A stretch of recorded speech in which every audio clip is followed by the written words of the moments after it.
Fauzin, yang semoga selalu dilimpahkan kesehatan agar tetap senantiasa dapat memberikan kami limpahan ilmu pengetahuan, juga para jajaran dosen menaruh ilmi, serta para hadirin hadirat baik yang ada di Zoom ini maupun yang ada di kediaman masing-masing.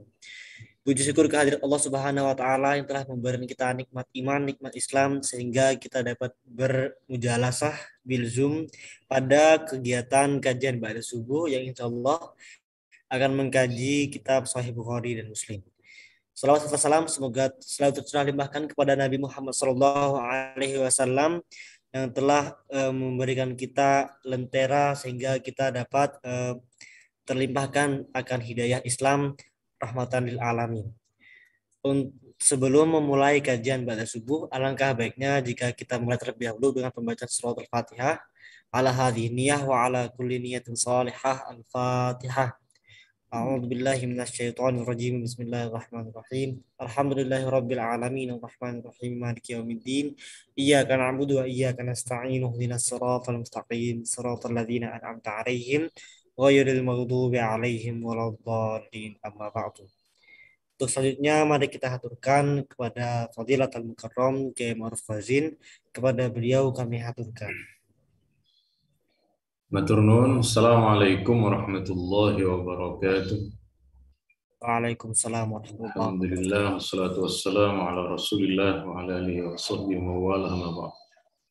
Hadratul Kurama wal Fadil yang sangat saya muliakan, para pimpinan di Institut Teknologi 10 November Surabaya, para guru besar, para Bapak Ibu dosen, dan para jemaah Masjid Manarul Ilmi ITS ingkang mugi-mugi kula doakan panjenengan tansah pinaringan sehat walafiat, panjang umur, berkah dalam semua aktivitasnya. Kita melanjutkan dari kitab Sahih Bukhari, masih seputar tentang sholat berjamaah dan juga berkaitan dengan masalah imam, tata cara menjadi imam. Imam Bukhari, beliau menulis di dalam bab ini sebagai berikut tentang kapan saat makmum melakukan ruku atau melakukan sujud. Hadis ini bersumber dari sahabat Barra. Sahabat Barra ini beliau mengatakan, dalam meriwayatkan hadis ini, kata sahabat Barra, karena Rasulullah ketika kemudian Nabi mengucapkan Sami Allahu liman hamidah, maka tidak ada seorang pun dari para sahabat yang membungkukkan punggungnya sebelum Nabi betul-betul tegak. Jadi begitu Sami Allahu liman hamidah, lalu Nabi sudah berdiri tegak, baru makmum mengikuti gerakan Nabi. Nah, kalau kemudian Nabi mengucapkan Sami Allahu liman hamidah, ini tidak ada sahabat yang berdiri, yang mengiringi gerakan Nabi tersebut. Jadi sekali lagi, gerakan para sahabat ketika rukuk maupun sujud setelah ucapan Nabi tersebut berhenti, artinya posisi Nabi sudah berpindah dari satu gerakan sholat ke gerakan yang lain. Tetapi demikian, begitu imamnya sudah Sami Allahu liman hamidah, imamnya jangan tergesa-gesa sujud, tapi nunggu makmum yang lain juga i'tidal semua. Begitu kemudian imam sujud Allahu Akbar, kita kemudian ikut sujud, itu setidaknya di pendapat ulama kita, ini membaca bacaan tasyahud itu bacaan ruku ataupun sujud itu 3 kali. Subhan Rabbil Azim wa bihamdih misalnya, ini 3 kali. Terkait dengan bacaan itu memang khilafiyah, bacaan dalam ruku dan sujud ada tambahan wa bihamdih dalam riwayat Imam Abu Dawud, tetapi dalam riwayat Imam Muslim tidak ada. Kemudian ini yang kemarin sempat ada yang menanyakan terkait dengan mendahului imam. Di hadis ini Nabi dengan bahasa sebagai perumpamaan. Jadi para ulama mengatakan hadis ini kinayah, hadis ini metafora. Jadi sabda Nabi, awala yakhsha ahadukum idza rafa'a ra'sah qabla al-imam ayyaj'alallahu ra'sahu ra'sa imam. Tidakkah kalian khawatir, tidakkah kalian takut ketika makmum mengangkat sebelum imam? Takutnya bagaimana? Takut oleh Allah kepalanya diganti dengan kepala keledai. Ini bukan, sekali lagi, ini metafora, maksudnya itu bukan kemudian orang yang sholatnya lebih cepat dari imam kemudian berkepala keledai, bukan, tetapi Nabi sudah bersabda pada hadis-hadis yang lampau bahwa makmum harus mengikuti imam. Kalau sudah tahu makmum harus mengikuti imam, lalu kemudian makmum masih mendahului imamnya, ini kemudian bahasa metaforanya dikhawatirkan. Seperti keledai itu maksudnya sudah tahu dilarang tapi masih dilanggar. Keledai kan ketika dibanding dengan hewan yang lain, kecenderungannya memang seolah tidak tahu apa-apa. Nah, jadi sekali lagi, dalam hadis Nabi itu ada sekian banyak hadis yang menunjukkan metafora atau majas, ataupun juga bukan makna yang sebenarnya. Sama seperti perintah ketika sudah melakukan tahallul. Tahallul itu bahasa Al-Qur'annya fahliku ru'usakum. Potonglah kepala kalian. Jadi kalau sudah melakukan serangkaian ibadah haji atau umroh, itu bahasa Qur'annya fahliku, maka potonglah ru'usakum, kepala kalian. Tetapi kita tidak ada tahallul dengan motong kepala. Maksudnya rambut yang di kepala yang ditahallul, yang dipotong. Jadi sekali lagi di dalam bahasa Quran, hadis, cukup banyak redaksi-redaksi yang kemudian di situ tidak menggunakan makna yang sebenarnya. Kemudian babu imamatil maula, di sini menjelaskan tentang bab seorang budak yang menjadi imam dari majikannya. Cuma sayangnya di dalam hadis ini, di dalam terjemahannya ada yang dikurangi, ada yang dipotong sehingga tidak utuh. Kita lihat terlebih dahulu di dalam riwayat Imam Bukhari yang versi versi Maktabah Syamilah namanya. Jadi di sini kemudian nanti, jadi Nabi Siti Aisyah punya budak yang dimerdekakan oleh beliau. Nah, ini yang kemudian berkaitan dengan sebentar. Nah, ini yang tadi kita bilang kurang lengkap terjemahannya. Jadi ketika seorang budak itu boleh menjadi imam bagi majikannya, ternyata di sini Aisyah, beliau punya budak namanya Zakwan. Zakwan ini budak yang dimerdekakan oleh Siti Aisyah, dibeli lalu dimerdekakan sehingga tidak menjadi budak, dan ternyata Siti Aisyah bermakmum kepada Zakwan. Ini sekaligus menunjukkan ketika dalam masalah sholat, dalam masalah sholat, meskipun Aisyah ini Ummul Mukminin, istri Rasulullah, ibunya umat Islam, Aisyah tidak menjadi imam, tetapi menjadi makmum dari budaknya. Dan Zakwan saat itu, dia ketika menjadi imam, membaca Quran itu melalui mushaf, tapi tidak utuh, karena di masa sahabat, di masa beliau saat itu Al-Quran masih belum utuh dalam satu buku, dalam satu kitab, sebab kodifikasi atau sempurnanya pembukuan Al-Quran itu kan di masa Sayyidina Utsman. Jadi mungkin saat itu cuma lembaran-lembaran saja. Nah, maka kalau hari ini misalnya kita jumpai di beberapa masjid, misalnya kita jumpai di depan masjid itu ada tempat Qur'annya, dibaca di situ, tidak ada masalah. Atau panjenengan mungkin sering melihat dulu ketika di Mekah ada tarawih itu, ketika ada tarawih kan imamnya hafidh, imamnya membaca Quran, itu ada makmum yang sambil pegang. Jadi ada makmum yang sambil memegang mushaf mendengar bacaan imamnya. Dan itu boleh, tidak ada masalah, tidak membatalkan terhadap sholat. Jadi sekali lagi terkait dengan seorang budak ngimami lalu kemudian memegang mushaf itu diperkenankan dan sudah dilakukan sejak masa sahabat Nabi. Kemudian kita melanjutkan di sini dari Abdullah bin Umar, lamma qadimal muhajirun al-awwalun al-usbah maudi'un bi Quba qabla maqdamin Nabi kana ya'ummuhum Salim.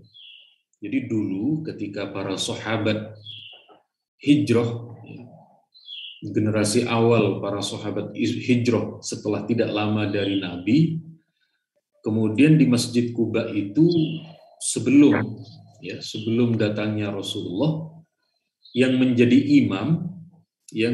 imam adalah Salim.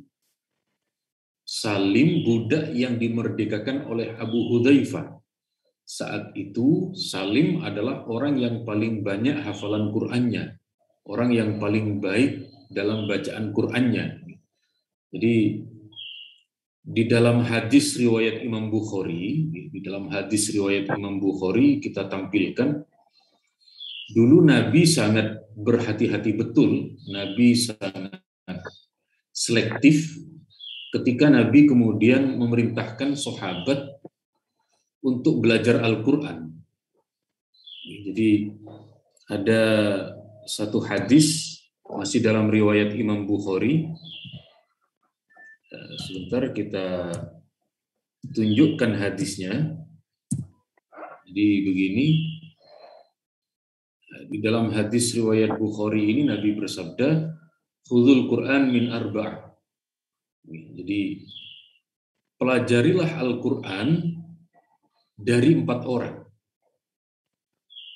Sebentar, ada di ini. Khudhul Qur'an min arba'. Belajarlah kalian Al-Qur'an dari 4 sahabat.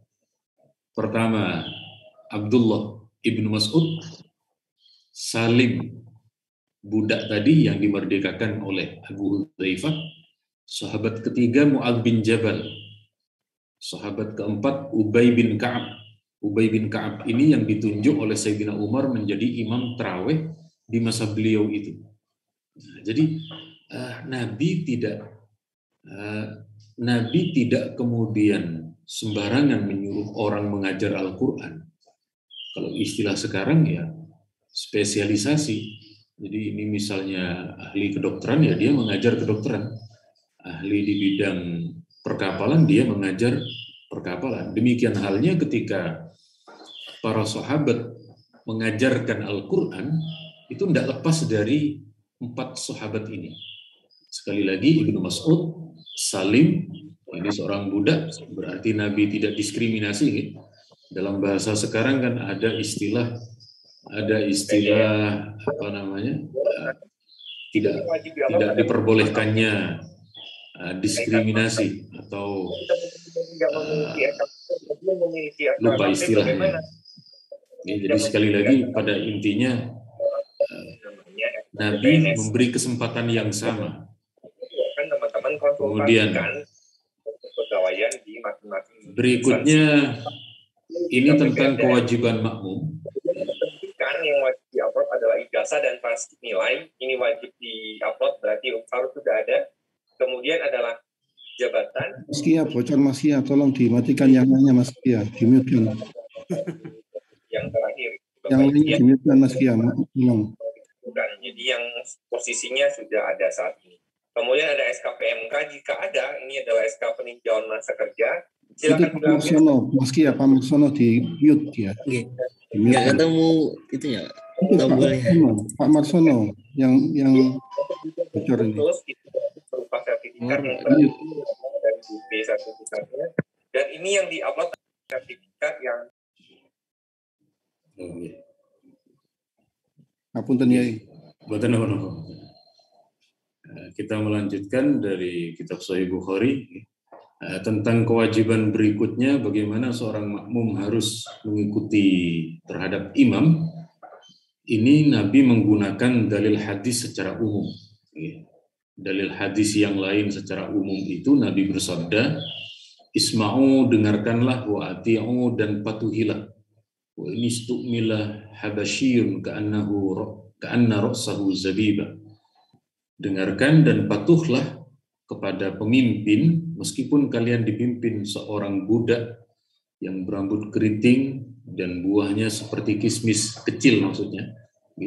Ini tentang kewajiban kita mematuhi terhadap pemimpin. Misalnya kalau di tingkat kabupaten kota, kalau di negara kita nggih bupati, kalau di tingkat provinsi nggih gubernur, kalau tingkat nasional nggih presiden. Siapapun niku dari masa ke masa, kula kali panjenengan saat itu memilih untuk mematuhi. Terus sekali lagi niku tentang perintah secara umum menggunakan dalil yang umum pula. Kemudian berikutnya hadis ini juga kaitan dengan hadis lain. Jadi dalam hadis ini yusalluna lakum fa in asabu falakum wa in akhtau falakum wa alaihim. Jadi di hadis ini memang kita kurang paham ketika Imam Bukhari hanya menampilkan hadis ini. Para imam sholat, para pemimpin maksudnya, nanti, dan ini kalau jelaskan dalam riwayat yang lain, Nabi menyebut kelak akan ada para pemimpin, para imam, mereka melakukan sholat dengan cara mengakhirkan sholatnya. Dengan cara menunda-nunda sampai keluar dari batas waktu sholatnya. Tapi Nabi tetap memerintah untuk patuh. Kalau kalian sholat bersama dengan mereka itu masih berada di dalam waktunya, maka kamu tetap beruntung, kamu tetap sah sholatnya. Andaikan kemudian sholatnya itu keluar dari waktunya, sholat kamu tetap sah, tetapi mereka tidak mendapatkan pahala. Nah, jadi maksudnya begini, niki terkait dengan sholat, niku Nabi menghukumi sah, tetapi hadis ini niku menjelaskan tentang masalah yang lain.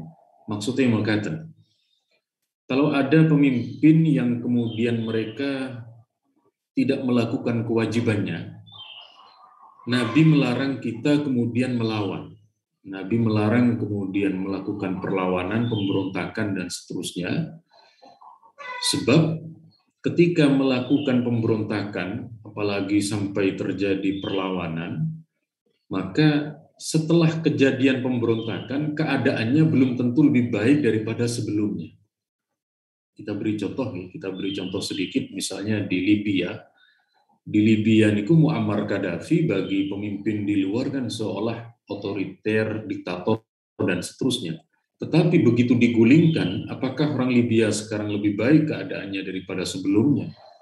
Malah mereka terjadi perang saudara, terjadi begini, begitu, dan seterusnya. Dan niku agak lama, pulihnya niku agak lama. Jadi sekali lagi ketika ada yang kemudian dalam sebuah keadaan, keadaan negerinya, niku kalau mereka, para pemimpinnya sudah menjalankan kewajibannya, berarti keuntungan bagi kita dan bagi semua negerinya. Kalau kemudian menyalahi, kita tetap tidak rugi selama kemudian tidak merusak keadaan tatanan yang sudah ada nih. Niku hadis niki berkaitan dengan masalah sholat berjamaah, juga tentang masalah pemimpin atau dalam keadaan seterusnya, tidak hanya sekarang dan zaman dahulu, zaman para ulama kita dan lain sebagainya. Kemudian berikutnya adalah tentang orang yang menjadi imam yang sedang dituduh melakukan sebuah kesalahan, yang sedang di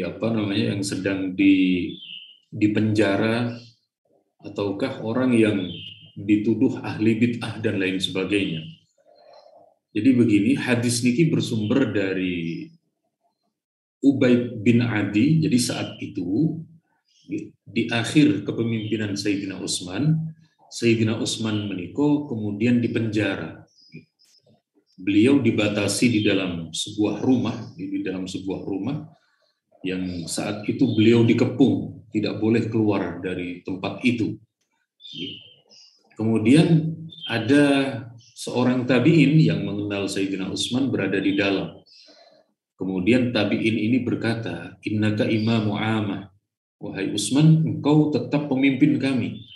Engkau tetap orang yang menjadi pemimpin di tengah-tengah kami, pemimpinnya umat Islam.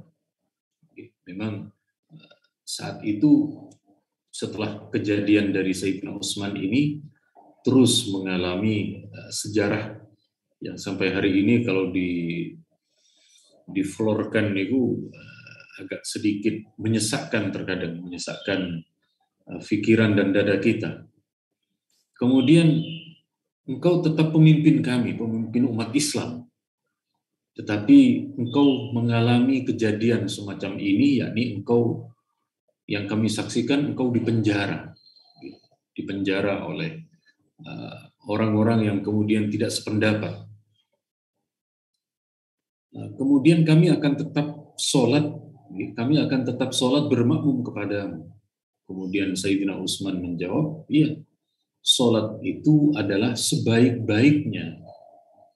Di dalam hadis ini, as-shalah ahsanu ma ya'malun nas. Sholat itu ibadah yang paling baik yang dilakukan oleh manusia. Fa idza ahsanan nas fa ahsin ma'hum. Kalau orang-orang berbuat baik kepada kalian, maka balaslah kebaikan mereka. Wa idza asa'u fajtanib isa'atahum. Kalau mereka berbuat buruk, jangan balas keburukannya, tapi hindari keburukannya. Nah, ini yang disampaikan oleh Imam Bukhari melalui riwayat sahabat Utsman niki sebenarnya berkaitan dengan satu hadis riwayat Imam Tirmidzi. Jadi dalam hadis riwayat Imam Tirmidzi ada sebuah redaksi hadis yang cukup populer. Hadis niki berbunyi, la takum imma'ah. Janganlah kita ini menjadi plin-plan. Imma'ah niku plin-plan atau tidak konsekuen. Jadi di dalam hadis ini Nabi bersabda, jangan kamu menjadi plin-plan yang tidak teguh dalam pendirian. In ahsanan nas ahsanna. Kalau orang lain berbuat baik, Anda berbuat baik. Wa in zalamu zalamna. Kalau mereka berbuat buruk, engkau membalasnya. Ini kata Nabi, orang ini tidak tegas pendirian. Walakin wattinu anfusakum, tetapi teguhkan tekad kita.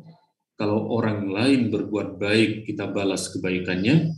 Wa in asa'u, kalau mereka berbuat buruk, fala tadlimu, kita tidak membalas, tetapi menghindar agar tidak terkena keburukannya tadi. Jadi artinya saat itu Sayyidina Utsman meskipun beliau di penjara, beliau tidak menuntut, beliau tidak membalas. Kemudian masih melanjutkan tentang sholat yang kemudian bermakmum nih. Jadi di hadis ini kami tidak membenarkan bermakmum di belakang seseorang yang memiliki mukhannis. Mukhannis niku kalau sekarang laki-laki tetapi menunjukkan sifat perempuan, kecuali dalam keadaan sangat terpaksa. Jadi karena memang laki-laki niku ketika kemudian berada di belakang perempuan biasanya sholatnya tidak khusyuk. Nah, kalau kemudian ada seorang yang secara kodrat laki-laki tetapi terkadang secara psikologi dia memiliki merasa seperti wanita, lalu laki-laki bermakmum di belakangnya niku biasanya tidak khusyuk, biasanya tidak bisa tenang sholatnya, karena memang laki-laki seperti itu biasanya. Kemudian hadis yang ke-655 niki sami dengan hadis di atas tadi, tidak perlu kita ulang. Kemudian berikutnya ini masalah khilafiyah tentang ketika yang sholat itu cuma 2 orang, imam dan makmum saja. Kalau Imam Bukhari itu beliau condong memilih pendapat kalau ada imam dan makmum cuma 2 orang itu berdiri sejajar. Jadi Imam Bukhari memang sependapat dengan zahir hadis ini, yakni makmum berdiri sejajar di sebelah imam ketika mereka sholat berdua. Dan ini kadang kita jumpai di beberapa masjid ketika 2 orang berdekatan sholat laki-laki itu, dia sebenarnya imam dan makmum. Kemudian ini yang dijadikan hadis oleh Imam Bukhari. Jadi ketika Ibnu Abbas ini sepupu Nabi, kata beliau, saya menginap di rumah bibi saya Maimunah. Dan ternyata Maimunah ini istri Rasulullah. Kemudian Nabi melakukan sholat Isya. Kemudian Nabi setelah sholat Isya, sholat 4 rakaat. Kemudian Nabi tidur. Setelah tidur di tengah malam Nabi bangun. Di tengah malam Nabi bangun untuk sholat tahajud. Kemudian kata beliau, Ibnu Abbas, saya juga bangun. Kalau di dalam hadis riwayat yang lain, Nabi berwudu. Dan kata Ibnu Abbas, kami juga melakukan wudu setelah Nabi. Lalu Nabi berdiri, dan ternyata Ibnu Abbas berdiri di sebelah kirinya. Berada di sebelah kirinya. Kemudian dalam riwayat yang lain, Nabi memindahkan Ibnu Abbas ke sebelah kanannya. Kalau dalam riwayat ini itu Nabi berdiri sejajar. Dengan Ibnu Abbas. Jadi hadis niki pertama oleh para ulama dijadikan dalil sholat tahajud itu boleh berjamaah. Karena ternyata Nabi membiarkan Ibnu Abbas sholat tahajud atau sholat witir di tengah malam niku berjamaah. Jadi Nabi ruku, Ibnu Abbas ruku, Nabi berdiri, juga berdiri. Nah, sekali lagi hadis niki dijadikan dalil oleh sebagian saudara kita kalau imam dan makmum niku berdiri sejajar. Tetapi ulama mazhab niku mengatakan kalau ada 2 orang imam dan makmum sholat, ini makmum sedikit mundur di belakangnya. Mana dalilnya? Ada juga dalilnya yang dipakai oleh para ulama. Hadisnya sama, cuma beda riwayat. Yakni terdapat dalam riwayat Imam Ahmad. Dalam riwayat Imam Ahmad ini kejadiannya sama, tetapi redaksinya berbeda. Jadi di dalam riwayat niki, dalam kitab Musnad Ahmad, kalau tunjukkan hadisnya, Kimrin, sekitar ada yang salah dalam penulisan. Jadi ketika Nabi saat itu kemudian berdiri, Nabi berdiri kemudian diikuti oleh Ibnu Abbas. Nah ini. Jadi hadisnya sama. Redaksinya sama, Ibnu Abbas. Kemudian saya sholat di belakang Nabi. Kemudian Nabi meletakkan saya lurus sejajar dengan Nabi. Tetapi kata Ibnu Abbas, khonastu. Saya mundur sedikit. Jadi Ibnu Abbas itu dalam riwayat ini mundur sedikit. Kalau dalam riwayat Imam Bukhari tidak ada redaksi mundur itu. Beliau berdiri sejajar dengan Nabi. Nah, ini kita ada kata-kata khonisa ini, ada kata-kata ini khonisa ada catatan di bawah. Ya, khonisa ini artinya inqabada wa ta'akhkhar. Jadi berdiri lalu mundur sedikit. Nah, jadi posisi imam dan makmum ketika berduaan itu boleh berdiri sejajar berdasarkan riwayat Imam Bukhari tadi, tetapi dalam riwayat Imam Ahmad, Ibnu Abbas mengatakan mundur sedikit. Setelah sholat, Nabi bertanya kepada Ibnu Abbas, "Ma sya'ni aj'aluka hidai fatah nus." Ibnu Abbas atau Abdullah, kan namanya Abdullah. Abdullah, kenapa ketika saya meletakkan kamu lurus dengan saya, lalu kamu mundur? Kemudian Ibnu Abbas menjawab, "Ya Rasulullah, wahai Nabi, tidak layak bagi seseorang untuk berdiri sejajar bersamamu."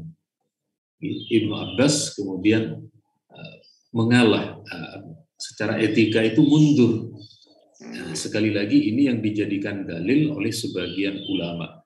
Tetapi kenapa para ulama kok memilih riwayat ini? Sebab kalau ada dua orang sholat berjamaah sejajar, orang yang baru datang ke masjid tidak tahu kalau itu sedang berjamaah. Kadang dia sholat sendiri akhirnya. Tetapi kalau posisi makmum lebih mundur dari imamnya, orang yang baru datang ke masjid tahu, oh dia sedang berjamaah. Lalu kemudian dia maju, lalu makmum tadi mundur. Karena awalnya memang sudah sedikit lebih mundur dari imamnya. Tapi kalau berdiri sejajar, orang yang datang ke masjid, ini jangan-jangan masih sholat sendiri-sendiri. Jadi, sekali lagi ini terjadi khilafiyah dan tidak semua orang tahu. Tidak semua orang tahu kalau dua berdiri sejajar itu adalah sedang dalam kondisi sholat berjamaah. Karena sampun setengah jam, kulo cekapaken semanten, monggo kalau ada tambahan ilmu dari para guru besar, dari para bapak dosen, maupun ada pertanyaan, saya persilahkan. Waalaikumsalam. Waalaikumsalam. Terkait tadi untuk sholat tahajud, tadi kan ada boleh makmum, itu imam itu sirri atau jahar ya? Yang pertama. Yang kedua, ketika mau sholat terus ada adzan terus ada orang jamaah datang, itu jamaah itu langsung duduk atau nunggu sampai selesainya sholat adzan? Matur nuwun. Matur nuwun. Pertama yang menika terkait dengan tahajud yang dilakukan secara berjamaah, niku yang kemudian biasa diamalkan selain taraweh dan witir, niku disirrikan, suaranya dipelankan. Dalam riwayat tadi ketika Ibnu Abbas bermakmum dengan Nabi, Nabi tidak mengeraskan. Nabi tidak mengeraskan kecuali taraweh atau witir. Witir di bulan Ramadan. Kalau kemudian witir selain bulan Ramadan, niku tetap dipelankan suaranya. Ada juga kadang ada yang melakukan sholat tasbih. Sholat tasbih tengah malam, niku juga disirrikan. Jadi sekali lagi, para ulama kita banyak lebih mengamalkan sholat sunnah berjamaah dengan suara keras, niku sholat taraweh, witir Ramadan. Kalau di luar bulan Ramadan, niku sholat gerhana bulan.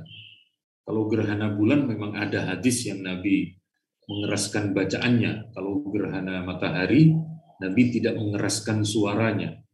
Jadi sekali lagi, tetap dengan suara lirik.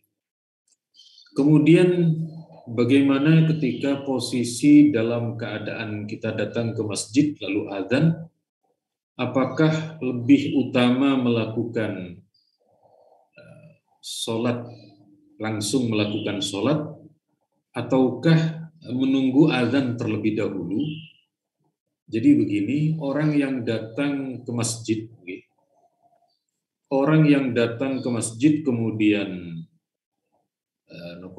kemudian dia menjawab azan terlebih dahulu, niku dalam rangka untuk mengumpulkan semua keutamaan, gitu.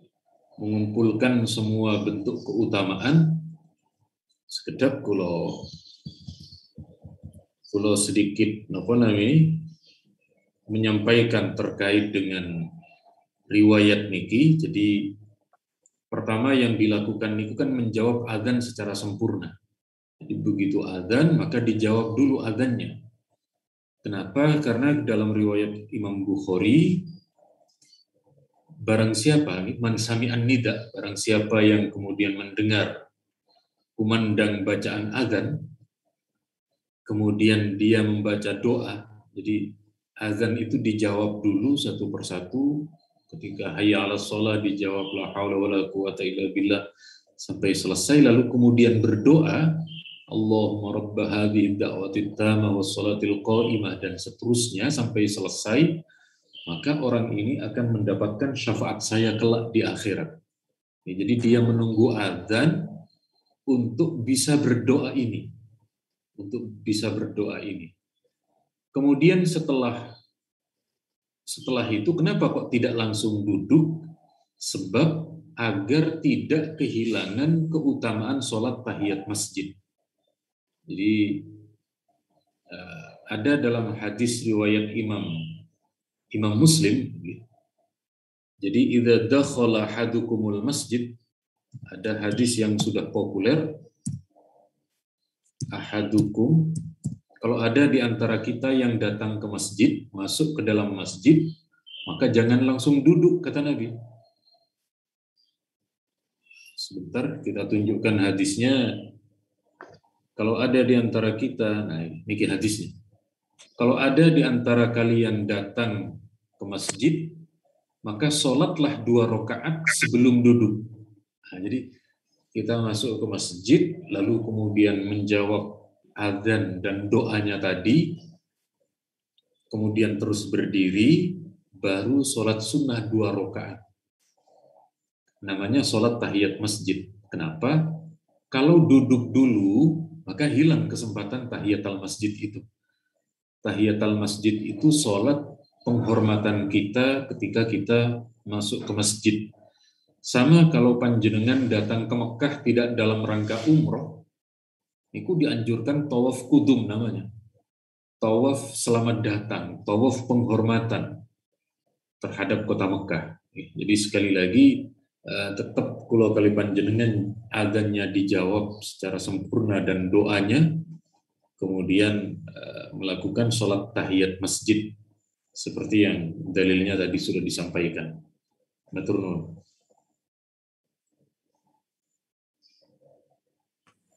Tanya Kiai. Oke, monggo Pak dosen. Ini dalam kaitan dengan hadisnya Ummul Mukminin tadi ya, budaknya. Itu menjawab pengalaman dulu. Dulu itu zaman ketika saya masih mahasiswa, kira-kira 70-an, itu tidak semua dosen sembahyang. Dan juga tidak semua mahasiswa sembahyang. Agak langka orang sembahyang itu. Oleh karena itu pernah terjadi mahasiswa ngimami mahasiswi. Pada saat itu saya bertanya itu, ini boleh enggak ya? Ngimami laki-laki yang ajnabiyah begini ini ngimami. Lah itu kalau di tempat umum, masjid, barangkali ya oke lah masih begitu. Tapi kalau di tempat penginapan, di ini boleh apa enggak? Gitu. Yang saya tanyakan adalah peristiwa Ummul Mukminin tadi ketika diimami oleh budaknya yang mestinya juga ajnabiyah juga, itu di mana sholatnya? Ini satu. Yang nomor 2, tadi dikatakan bahwa ada hadis yang menyatakan kalau ada 2 orang ini sholat berjamaah, maka ada yang sejajar, ada yang mundur sedikit kan gitu. Nah kalau seandainya sholatnya itu berdua itu dengan wanita, apakah ya juga begitu? Atau wanita tetap di belakang seperti kondisi normal? Nggih, matur nuwun. Matur nuwun. Nggih. Jadi tadi yang kemudian peristiwa atau kejadian Siti Aisyah sholat bersama dengan budaknya, niku boten berduaan. Jadi Siti Aisyah meniko tidak seperti yang kita bayangkan di zaman sekarang. Jadi tetap beliau melakukan sholatnya niku berjamaah dengan perempuan yang lain, tetapi di situ yang dijadikan dalil oleh Imam Bukhari adalah boleh. Jadi boleh seorang, istilahnya kalau sekarang, seorang majikan perempuan yang diimami oleh budaknya. Kita sedikit, kenapa Malik? Sedikit kita buka lagi niki terkait dengan sholat berjamaahnya Siti Aisyah tadi, niku tidak hanya berduaan, tetapi juga ada jemaah yang lain. Tetapi Imam Bukhari hanya menjadikan zakwan menjadi dalil kebolehan budak menjadi imam. Tapi kalau kemudian hari ini kita melihat, niku tetap sah, bukan masalah. Jadi misalnya, kulo sering mendapati pertanyaan ketika di kantor. Nah, di kantor niku kan kadang ada musola kecil, lalu di situ terjadi berduaan. Satu menjadi imam, perempuan menjadi makmum di belakang. Apakah kemudian ini boleh? Selama ruang itu adalah ruang terbuka, pintunya terbuka, kemudian kacanya juga bisa dilihat dari luar, niku boten masalah, boleh. Jadi berduaan yang tidak boleh niku ketika di luar urusan sholat, kemudian pintunya terkunci. Sebab kalau sudah pintunya terkunci, fihi nadharun, atau nanti akan terjadi sesuatu di dalamnya. Tetapi kalau masih, insya Allah kelambunya ditutup nih, Bung. Jadi sekali lagi niku boten masalah, dan niku tetap sah. Dan niku sekali lagi tetap sah sebab masjid atau musola di kantor niku ruang terbuka, dan orang yang ke sana niku tidak akan berbuat macam-macam biasanya, apalagi kalau kemudian hampir di setiap ruangan enten CCTV, enten hal-hal yang tidak memungkinkan untuk melakukan hal-hal yang tidak tepat. Itu pertama. Kemudian yang kedua, inggih menika tos pundi ketika antara laki-laki dan perempuan atau suami dan istri. Nah, misalnya ketika suami dan istri niki kemudian tidak berdiri sejajar. Niku wau berdiri sejajar ketika sama jenis kelaminnya, laki-laki dan perempuan, atau perempuan sama perempuannya, niku biasanya berdiri sejajar. Tetapi kalau suami istri, maka kemudian berlaku ketentuan lain, yakni ketika beda kelamin, ketika beda jenis kelamin, niku makmumnya ada di belakang, tidak berdiri sejajar. Matur nuwun, Pak Ustaz. Maturun. Sami-sami. Baik, terima kasih disampaikan kepada beliau Kiai Arfuzi atas jawabannya. Monggo para jamaah jika ada pertanyaan bisa disampaikan melalui kolom chat atau fitur unmute. Ustaz tanya. Assalamualaikum. Mas Suri, sekalian. Oke. Yang Pak Ustaz. Ini, maaf, kalau pada sholat Jumat, kemudian kita pas datang itu, khotibnya udah naik ke mimbar, itu sebaiknya bagaimana? Boleh lebih baik sholat dulu, tahiyatul masjid, atau langsung mendengarkan khotbahnya? Karena saya dengar bahwa mendengarkan khotbah itu lebih utama. Kalau misalkan kami telat gitu, gimana Pak? Terima kasih. Bagaimana saat kita datang ke masjid, lalu khotib sedang berkhutbah, apakah kita mendahulukan mendengar khutbah ataukah sholat sunnah terlebih dahulu? Ini ada hadis riwayat Imam Ibnu Majah. Jadi riwayat Imam Ibnu Majah ini, sebentar saya ambil yang ada harokatnya saja. ini tidak ada harokat supaya lebih enak. Jadi dalam hadis riwayat Imam Ibnu Majah ada seorang sahabat namanya Sulaik Al-Ghatafani. Sulaik Al-Ghatafani ini kata para sahabat yang mengisahkan adalah sahabat Jabir. Jadi kata Jabir, ketika kami sholat Jum'ah, Sulaik datang. Sulaik datang ke masjid. Nabi sedang berkhutbah. Nabi sedang berkhutbah. Saat itu Sulaik akan duduk. Ketika akan duduk, Nabi sedang khutbah ini langsung menegur kepada Sulaik. As-shalaita. Sulaik, kamu sudah sholat apa belum? Sudah sholat 2 rakaat apa belum? Sulaik menjawab, belum Nabi. Nabi menjawab, fasholli rakaatain. Kamu lakukan sholat sunnah 2 rakaat.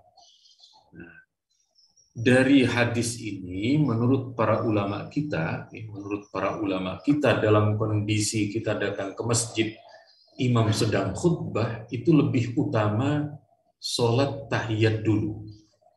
Sholat tahiyat dulu, baru kemudian duduk mendengarkan. Tetapi andaikan langsung duduk mendengarkan, boleh-boleh mawon. Sebab mendengarkan khutbah niku juga memiliki keutamaan tersendiri. Tetapi ada kejadian ini, niku mendahulukan sholat sunnahnya. Kecuali kalau sudah mepet. Misalnya kita baru datang ke masjid, sudah khutbah kedua, itu pun sudah mau doa. Sudah mau doa, maka kita tinggal menunggu langsung untuk sholat Jum'ah.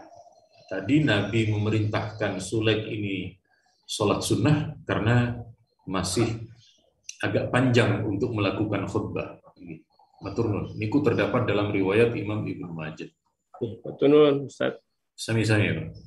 Menambah Ustaz, itu yang dimaksud Paman tadi, apakah sholat sunnah tahiyatul masjid atau sholat sunnah qobliyah Jumat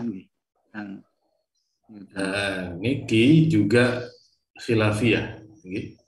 Niki juga khilafiyah di antara para ulama. Ada yang mengatakan, apakah sebelum sholat Jum'ah itu ada qobliyahnya atau tidak? Kulo terangaken riyin, kulo terangaken di dalam riwayat niki Imam Ibnu Hajar niku yang memberi syarah dari kitab Sahih Bukhari niki, beliau menulis di dalam kitab Fathul Bari ngeten, ma min sholatin maktubah, ma min sholatin maktubah. Jadi mungkin rin kalau andalan kula nggih Maktabah Syamilah niki karena memang cuma modal ngetik mawon. Oke, karena modal apa namanya ini bermodalkan